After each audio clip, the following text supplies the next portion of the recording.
Сетовый маркетинг боюнча элге эскертүү айтып койсоңуз дейт. Буга катуу эскертүү айтып келебиз, муфтияттан деле жарлык чыккан, баардык түрү арам деп эле. Египеттен деле, бул жерден деле канча жыл айтып келдик. Сетовый маркетинг болбойт. Өткөндө дагы мына Улан Шейх менен жекече суроо жооп эфир тартканбыз, ошол жерден келет.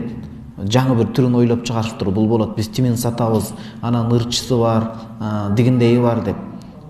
Эми ал ырчы же акын адамдын, же жоолукчан адамдын, же сакалчан адамдын ал жерге барып калгандыгы, ал анын адалдыгынан кабар бербейт. Алданбаш керек. Бизде эреже бар.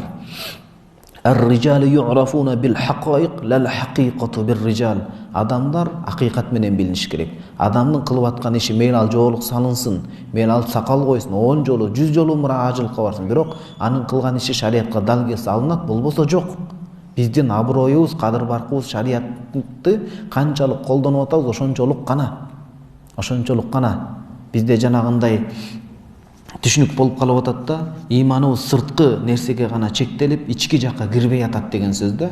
Бул деген сөз ыймансыз деп эч кимди айта албайбыз, бирок ошо ыймандын бир мөмөсүн мындай ички жактан сезе албай атабыз. Имам Газали рахимахулло Жавахирул Куран, Курандын берметтери деген китебинде айтат, келчи, Куран илимине сүңгүп кирчи, бул шариатка Куран илими деген ушундай чалкып жаткан, учу кыйры жок деңиз балкып жаткан. Келчи, сен сырткы кабыгын гана жеп атасың өрүктүн, ичин жей албай атасың. Сырткы кабыгы көпкө аш болбойт, денеңе уу болуп тарайт дейт да. Удум ошондой биз ыйманды, чыныгы такыбачылыкты жүрөгүбүзгө сырткы керек, жоолук парыз, сакал керек, бирок аны ичке, ошол мындай ички жан дүйнө менен аралаштырышыбыз керек. Сырткы гана кебетеге чектелип калбаш керек. Мусулмандарды антип алдаган болбойт. Ушундай азыр дүйнө жүзүндө ушундай конвенция кетип атат да, кандай?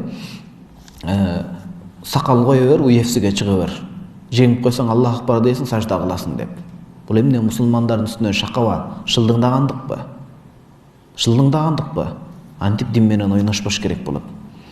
Анткени жоолукчан, сакалчан умрага баргандар да иштешет экен деп, адал экен деп ойлоп атышат. Ошо мусулмандардын чала сабаттсыздыгынан пайдаланып, биздин окубагандыктан, аң сезимди иштетпегендиктен, алысты көрө билбегендиктен бул ушинтип пайдаланып атат да. Канча жылдан бери Чубак устазыбыз айтып келет, раматылык устаз, болбойт, кайсы түрү болбосун. Кандай схеманы чыгарбасын. Биз окуганбыз Египетте жаңы чыккан маселелерде булар ушундай, еврейлер башында турат, масондор дегулар, буларда адамдардын пешине тери менен жан баккандар.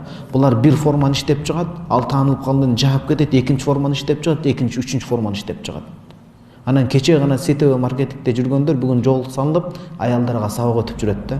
Биринчи өзүбүздү оңдоп, Кудай Таалага чындап такыбачылык түздөп, анан элге сабак айткандан, шашуудан, акыл үйрөтүүдөн алдын кичине өзүбүзгө бир карап коюшубуз керек болот да. Болбойт сетевый маркетинг кайсы түрү менен. Өткөндө Улан мырзам биз кайсын айттык сетевый маркетингдин акыркы түрүн? Эсиңиздерде барбы?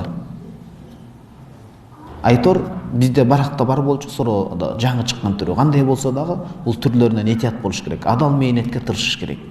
Качанга чейин мусулмандар алданып жүрө беребиз? Качанга чейин жем болуп жүрө беребиз? Ошондо биздин исламыбыз мындай акылды токтоткой отурган ислам болуп атабы? Эч качан. Исламдын акылдын акысын толук берген бул исламда гана. Акылга доо кетирип арам болгон, акылга доо кетирип иштен токтоткон нерсенин баардыгы арам деп эсептелет. Бекериненби? Бекеринен эмес. Акылды иштетишибиз керек. Алымдарыбызды угуш керек. Жеңил оокат адамды жамандыкка сүйрөйт да.